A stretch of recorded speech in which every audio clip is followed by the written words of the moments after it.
নমস্কার, আপনারা দেখছেন খবরের কাটছাট। আজকে আপনাদের সামনে এমন একটা প্রতিবেদন রাখবো যেটা দেখার পর মন কিন্তু গার্ডেন গার্ডেন হয়ে যাবে আপনাদের।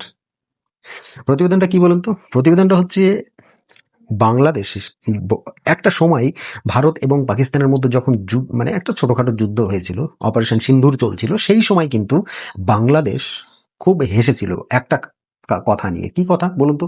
সেটা হচ্ছে যে চীন বলেছিল যদি পাকিস্তানের সিন্ধু নদের জল বন্ধ করে দেয় ভারত, তাহলে পরে আমরা ব্রহ্মপুত্র নদীর জলটা কিন্তু বন্ধ করে দেব।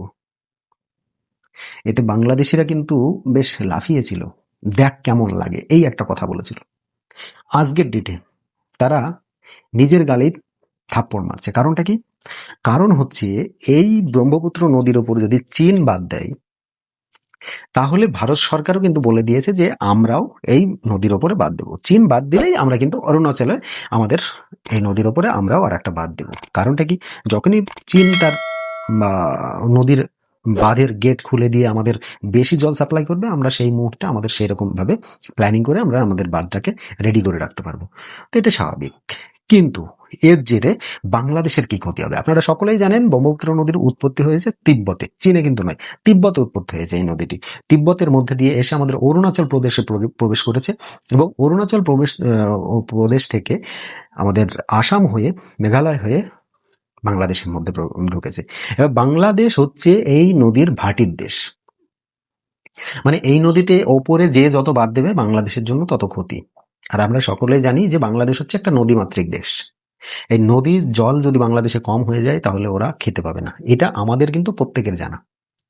আজকে একটা প্রতিবেদন আপনাদেরকে দেখাবো, দেখবেন যে কিভাবে কান্নাকাটি শুরু করেছে বাংলাদেশিরা এখন। তারা এতদিন বুঝতে পারেনি। ওই পাকিস্তানের সঙ্গে পীড়িত করতে গিয়ে তারা নিজেদেরই গলায় কোপ মেরে দিয়েছে। তো চলুন প্রতিবেদনটা দেখছি। দেখার পরে যদি আপনাদের আমার এই ভিডিও ভালো লেগে থাকে অবশ্যই একটি লাইক করবেন, শেয়ার করে আর সকল বন্ধু বান্ধবের কাছে পৌঁছে দেবেন। চ্যানেলটিকে সাবস্ক্রাইব করে পাশে থাকা বেল আইকনটিও বাজিয়ে দেবেন।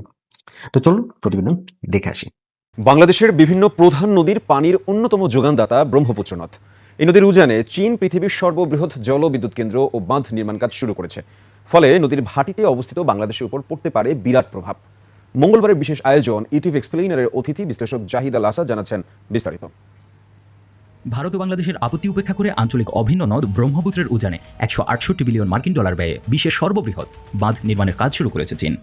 এই সর্ববৃহৎ জলবিদ্যুৎ প্রকল্পের কাজ শুরু হওয়ার ফলে উজানের দেশ ভারত ও বাংলাদেশের চিন্তিত হওয়ার মতো যথেষ্ট কারণ রয়েছে বলে পানি বিশেষজ্ঞরা জানাচ্ছেন। আমরা যাকে ব্রহ্মপুত্র নামে চিনি, সেই নদ হিমালয়ের কৈলাস শৃঙ্গ থেকে উৎপত্তি হয়ে তিব্বতের ভেতর দিয়ে ইয়ারলুং সাংপো নামে প্রবাহিত হয়েছে।